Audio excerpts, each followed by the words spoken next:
سورہ صافات پارہ نمبر 23، سورہ صافات آیت نمبر 139۔ حضرت یونس علیہ السلام کا تذکرہ شروع ہو رہا ہے۔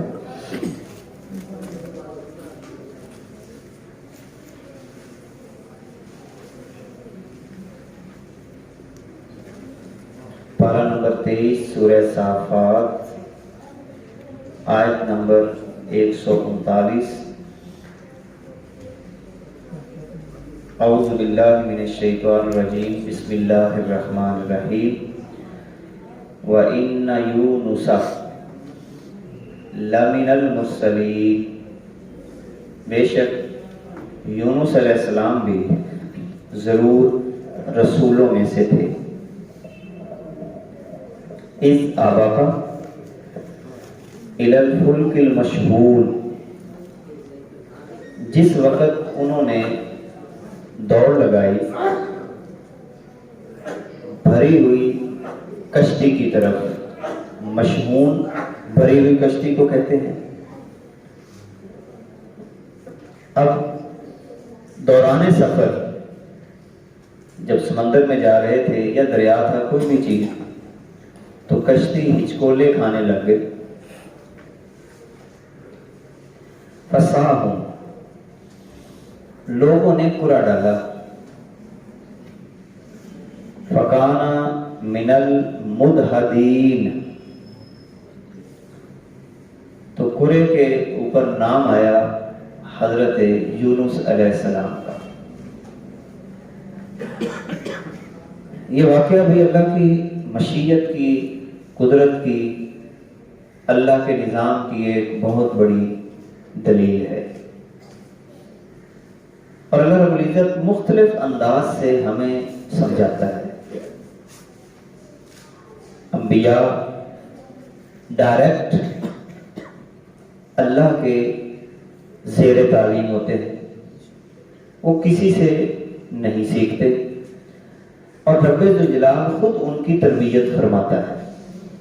کسی نہ کسی انداز میں جب کوئی مسئلہ پیدا ہو جائے تو خود ہی اللہ رب العزت انبیاء کی خود تربیت کرتا ہے، کسی کو تربیت کرنے کی اجازت نہیں ہوتی۔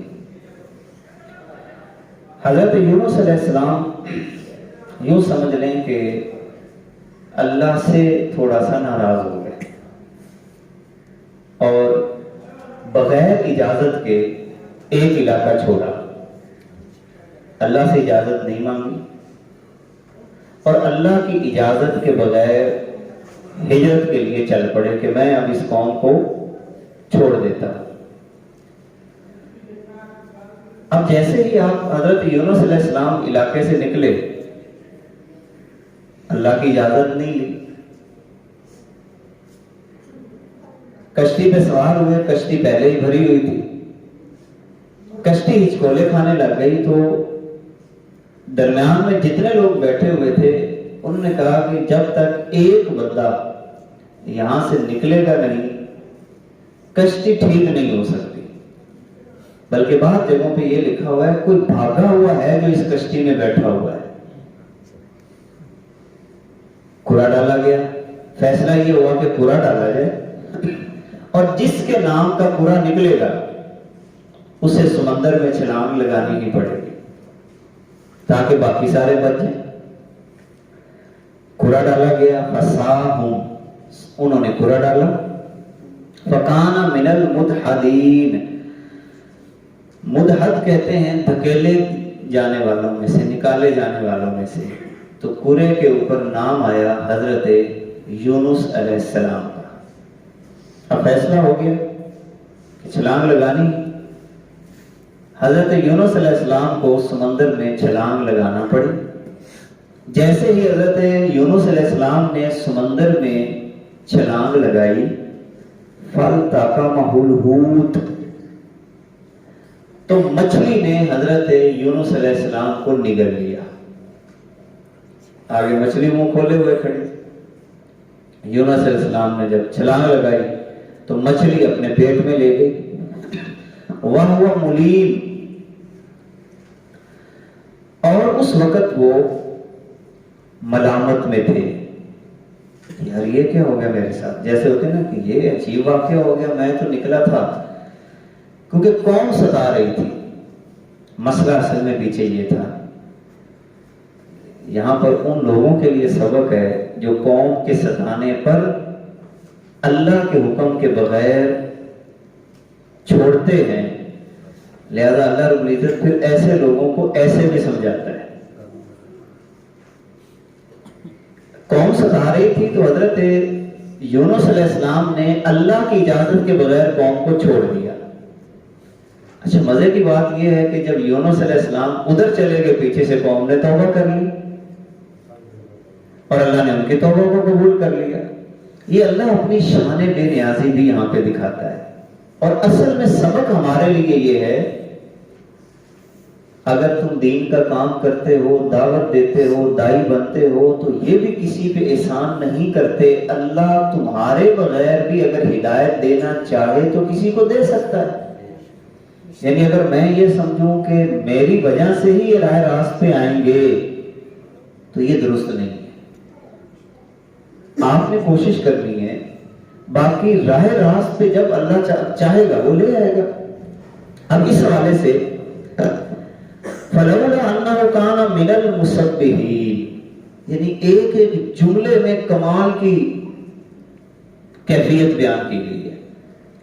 اگر یونس علیہ السلام تسبیح کرنے والوں میں سے نہ ہوتے، اس سے یہ بھی پتہ چلا کہ بعض دفعہ انسان سے غلطی ہو جاتی ہے، مگر وہ غلطی کسی بنیاد پہ کرتا ہے، اس کا دل نہیں کر رہا ہوتا، دل کے اندر مقصد نیک ہوتا ہے، اور اللہ رب العزت پھر اسے اگلے انجام سے بھی بچا لیتا ہے۔ یعنی یونس علیہ السلام نکلے تو اصل میں یہ تھا کہ یہ ٹھیک ہی نہیں ہو رہے تو میں یہاں سے چلا جاتا ہوں، مگر یہ تھا کہ اپنی زبان پر تسبیح ضرور کر رہے تھے، اور وہ تسبیح مشہور تسبیح ہے جو ہم عموماً دعا کے اندر پڑھتے ہیں، لا الہ الا انت سبحانک الا انی کنت من الظالمین، انی کنت من الظالمین، یہ والی تسبیح حضرت یونس علیہ السلام یہ پڑھا کرتے تھے۔ اور یہ تسبیح بھی کمال کی تسبیح ہے کہ جس کے اندر انسان یہ اعتراف کرتا ہے کہ اے اللہ میں نے ظلم کر بیٹھا ہوں، مجھ سے زیادتی ہو گئی ہے، تیرے علاوہ میرا کوئی آسرا نہیں ہے، تو حضرت یونس علیہ السلام یہ تسبیح کرتے رہے۔ اچھا، لَلَّابِثَ فِي بَطْنِهِ إِلَى يَوْمِ يُبْعَثُونَ، اگر وہ تسبیح کرنے والوں میں سے نہ ہوتے تو قیامت تک مچھلی کے پیٹ میں رہتے۔ اب اس میں ہمارے لیے کیا سبق ہے؟ کبھی اگر غلطی ہو جائے تو فوراً اللہ کی بارگاہ میں معافی مانگنا شروع کر دیں، کہیں ایسا نہ ہو کہ اسی حالت میں پھر موت آ جائے۔ لا الہ الا انت سبحانک انی کنت من الظالمین، انی کنت من، یا اللہ معاف کر دے، تو بڑا پاک ہے، تیرے علاوہ میرا کوئی نہیں ہے، لا الہ الا انت سبحانک انی کنت من الظالمین۔ غلطی ہو جائے فوراً اللہ سے معافی مانگنا، اللہ پھر وہ کیا کرے گا، دوبارہ آپ کو لوٹا دے گا۔ اچھا پھر کیا ہوا کہ آپ نے یہ تسبیح پڑھنا شروع کر دی، جیسے ہی مچھلی کے پیٹ میں گئے،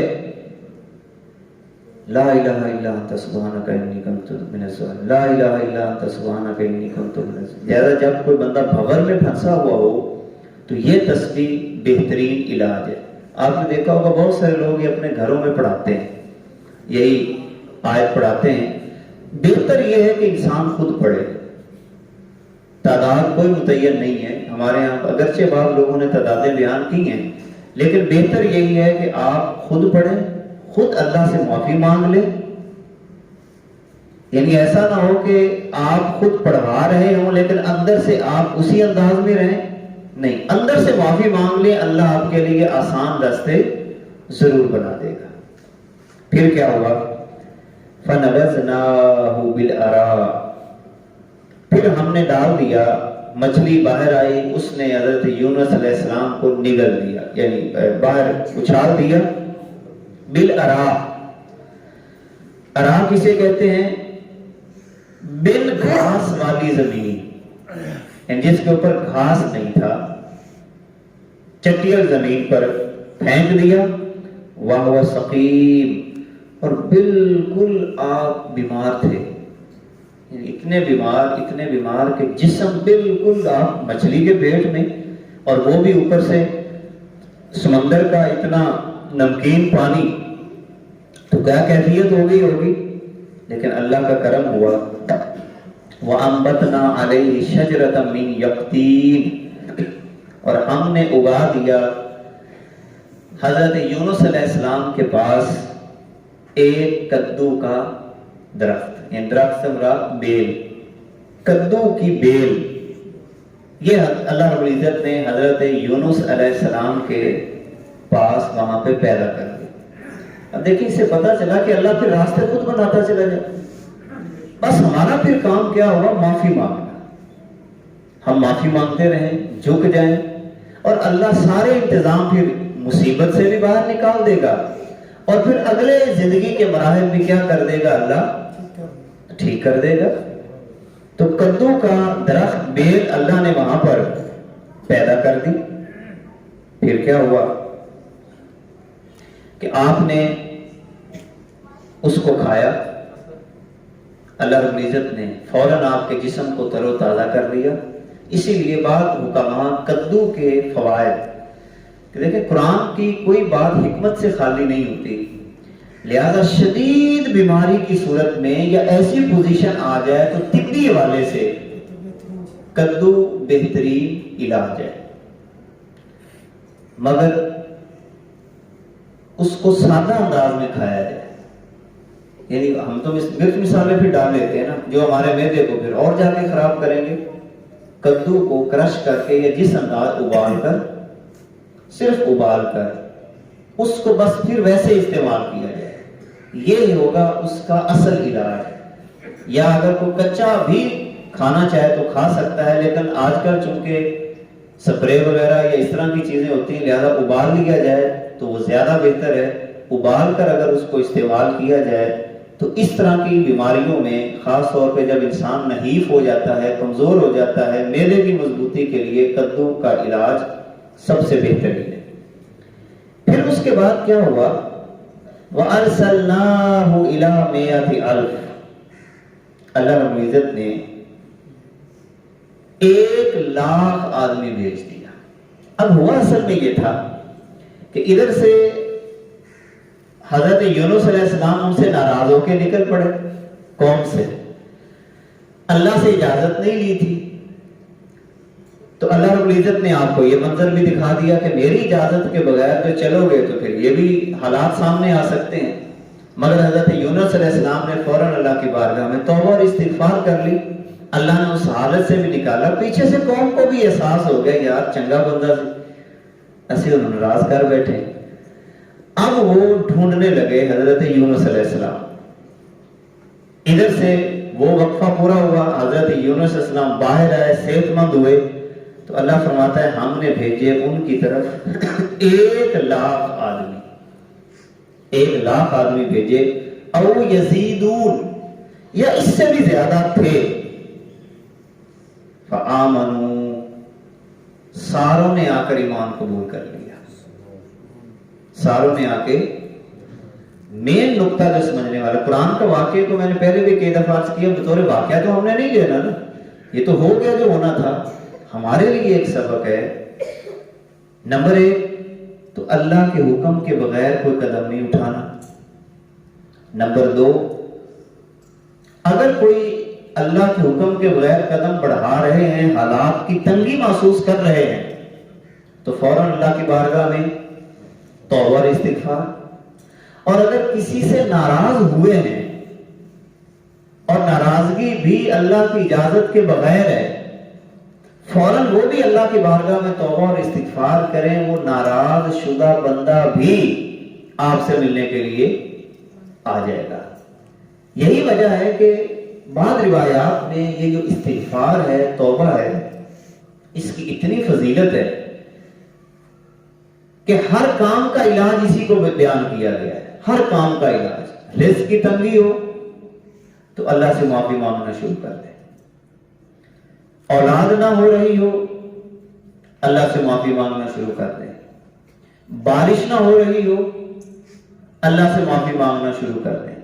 حالات کی تنگی ہے تو اللہ سے معافی. بلکہ حضور علیہ السلام نے تو بڑا پیارا ارشاد فرمایا کہ من لازم الاستغفار، جو بندہ استغفار کو لازم کر لیتا ہے، اپنے ہر وقت معافی میں رہتا ہے، یا اللہ بس معاف کر دے، معاف کر دے، معاف کر دے، میرے کوئی عمل قبول کر لے، میری گرفت نہ کرنا، میری زبان کی گرفت، بس معاف کر دے، اس حالت میں رہتا ہے، اللہ رب العزت 2 انعام اسے عطا کرتا ہے.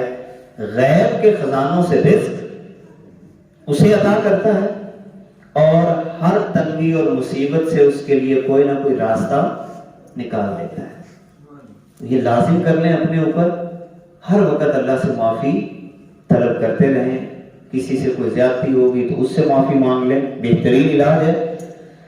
اچھا، فآمنوا فمتعناہم الی حین، پھر ہم نے فائدہ دیا ان کو ایک مدت تک، یعنی ایک مدت تک ہم نے کیا کیا، ان کو فائدہ دیا.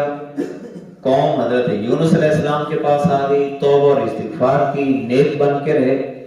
اب اس کے بعد اللہ رب العزت فرماتا ہے، یہ ساری باتیں فرمانے کے بعد، اے محبوب آپ ان مکہ والوں سے یہ تو پوچھیں کہ یہ جو یہ کہہ رہے ہیں کہ اللہ رب العزت کی بیٹیاں ہیں اور اللہ نے فرشتوں کو اپنی بیٹیاں بنایا ہے، تو ان کی اپنی طبیعت کیسی ہے؟ فاستفتہم عَلِرَبِّكَ الْبَنَاتُ وَلَهُمُ الْبَنُونَ، کہ کیا تمہارے رب کے لیے تو بیٹیاں ہیں اور تمہارے لیے بیٹے؟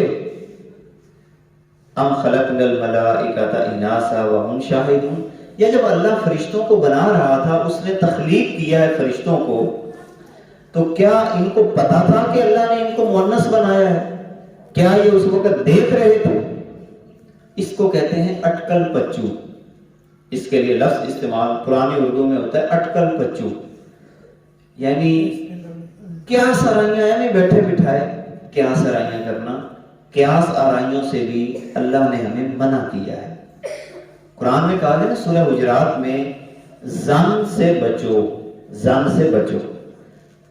زن کیا ہوتا ہے؟ اگرچہ اس کی تفسیر بہت لمبی ہے، یہ تقریباً 8ویں سٹیج بنتی ہے انسان کی عقل میں آنے والی چیزوں کی. پھر کبھی دن اس کے اوپر بتاؤں گا کہ یہ کیسے کیسے آگے چلتی ہے. اور 8ویں چیز زن ہے، اور زن کے بعد کوئی بھی فکر 4 مرحلے گزرنے کے بعد یقین بنتی ہے.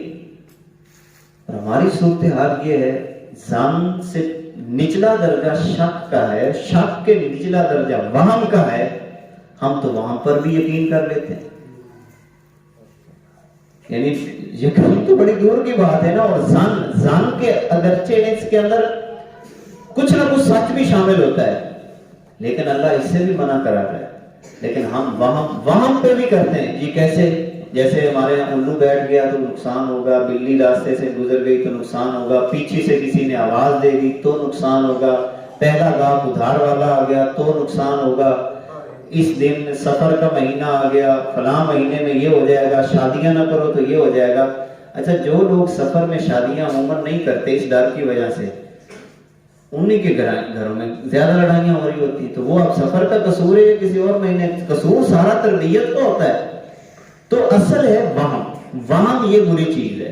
پھر شک کی بنیاد پر کسی کے بارے میں رائے قائم کرنا. اور زن کیا ہوتا ہے؟ زن یہ ہوتا ہے کہ اگر میرے ذہن میں ایک بات آئی، فرض کریں میرے ذہن میں کسی بندے کے بارے میں ایک بات آ گئی، فرض کریں استاد صاحب کے بارے میں میرے ذہن میں ایک بات آئی، اب اس میں 70% یا یوں سمجھ لیں 60% میرے دل میں یہ بات چل رہی ہے کہ یار ایسے نہیں ہوگا، اور 40% میرے ذہن میں یہ بات ہے کہ ایسے ہوگا. تو 60% کیا ہے؟ ایسے نہیں ہوگا. اب یہ جو 60% ہے کہ ایسے نہیں ہوگا، یہ زن ہے. اللہ فرماتا ہے جب تک تمہارا علم زن تک پہنچے اس وقت تک بھی آپ نے اپنی زبان سے کوئی بات نہیں نکالنی. جب تک کہ بلکہ بعض جگہوں پہ آتا ہے کہ جب تم قسم کی حالت میں پہنچ جاؤ. اور قسم کی حالت کیا ہوتی ہے؟ واقعتاً بندہ عینی شاہد ہوتا ہے کہ بات ایسے ہوئی ہے، اس سے پہلے زبان کھولنے سے پرہیز کرو. ہمارے یہاں ایسا نہیں ہے. آپ روزمرہ زندگی میں دیکھیں، صرف گزرتے ہوئے بندے پر رائے قائم کر لینا، کسی شخص پر اپنی آبزرویشن قائم کر کے بلا وجہ رائے قائم کر لینا، ایسا انداز اختیار نہ کیا جائے. اللہ کی گرفت وہ آپ کو پھر اس انداز میں پھنسا دیتا ہے کہ بندے کا وہم و گمان بھی نہیں ہوتا. وہ ایک بڑی مشہور کہانی ہے کہ جو کسی کے بارے میں اس نے گمان کیا، اب کیا ہوا، کسی کے بارے میں ایسے رائے قائم کر لی. اللہ نے پھر اس کی گرفت کیسے کی کہ ایک بندہ کہیں پہ قتل ہو گیا. لوگ قاتل کو تلاش کرتے کرتے آگے بڑھ رہے تھے، مگر کسی پرندے نے کہیں سے کوئی خون کی کوئی چیز پکڑی ہوئی تھی، وہ اٹھائی اور وہ اوپر سے گزرا، وہ اس نے اس بندے کے اوپر گرا دی. خون کے چھینٹے یا جو تھا وہ اس کو لگ گیا. اب پیچھے سے وہ قاتل کو پکڑنے والے بھی آ رہے ہیں، آگے خون اس کو لگا ہوا تھا، پکڑ اس کو لیا. تو جب ہم بھی کسی کے بارے میں رائے قائم کرتے ہیں، راہ جاتے کسی مسافر پہ جب ہم رائے قائم کر لیتے ہیں تو کہیں ایسا نہ ہو کہ کل کلاں ہمارے بارے میں کوئی ایسی یقینی کیفیت پیدا ہو جائے کہ ہم اس کی گرفت میں آ جائیں. لہذا کوشش کریں چپ ہو گیا نا، ایک چپ 100 سکھ. بلا وجہ کسی کے سامنے کسی کے اوپر تبصرہ کرنے سے پرہیز کریں. حتی الوسع کریں. ہاں اچھی باتوں کے تذکرے کریں، جو اچھی باتیں ہیں، معاشرے کی اچھی باتیں ہیں، ان کے تذکرے کریں، کیونکہ برائی کے پھیلنے کا ایک سبب یہ بھی ہے کہ جب ہم برائی کا تذکرہ کرنے لگ جاتے ہیں. اب یہاں پر فرمایا کہ یہ اللہ کے بارے میں ایسی باتیں کرتے ہیں. کیا یہ اس وقت حاضر تھے کہ جب اللہ پیدا کر رہا تھا فرشتوں کو؟ ایسے ہی اٹکل پچو لگا رہے ہیں. الا انہم من افکہم، خبردار یہ ان کے اپنے منہ کی گھڑی ہوئی باتیں. افک کسے کہتے ہیں؟ اپنی گھڑی ہوئی پلین بات، کہ میں یہ بات گھڑوں گا، فلاں کے سامنے بیان کروں گا. ایک آپ نے کسی کو کسی سے ملتے ہوئے دیکھ لیا، جاتے ہوئے دیکھ لیا، پھر اس پر ایک جملہ بنایا، جملہ بنا کے کسی کے کان میں کہا میں فلاں بندے ہوں، ایویں دیکھا تو لگتا ہے گل ہو گئی ہے. ایسے ہی ہم کو کیسے پتا اس نے کی ہے یا نہیں کی؟ تو یہ ان باتوں سے اپنے آپ کو بچائیں. یہ اس کو کہا جاتا ہے اف لا یقولون، جو یہ کہتے ہیں ولد اللہ، کہ اللہ نے اولاد کو جنا ہے، وانہم لکاذبون، بے شک یہ ضرور جھوٹے ہیں. واللہ اعلم بالصواب. پھر انشاءاللہ یہی تفسیر آگے چل رہا ہے، اگلے جمعہ مبارک کو کریں گے. اللہ عمل کی توفیق عطا فرمائے. بسم اللہ الرحمن الرحیم. اللہم صلی علی سیدنا و مولانا محمد وبارک وسلم علیہ. اے اللہ قبول فرما لے، اے اللہ قبول فرما لے، اے اللہ قبول فرما لے، اے اللہ قبول فرما لے. اے اللہ قرآن مقدس کا نور عطا فرما دے. اے اللہ قرآن کا نور عطا فرما دے. اے اللہ قرآن کا نور عطا فرما دے. زندگی کا کوئی پتہ نہیں کب جواب دے جائے. اے اللہ اس سے پہلے دین کی خلوص کے ساتھ خدمت کرنے کی توفیق عطا فرما. ساحل یا الہی کل صابن بحرمت سید الابرار وصلی اللہ تعالی علی حبیبہ و آلہ و اصحابہ اجمعین. جمعے لا دکی ہو جائے.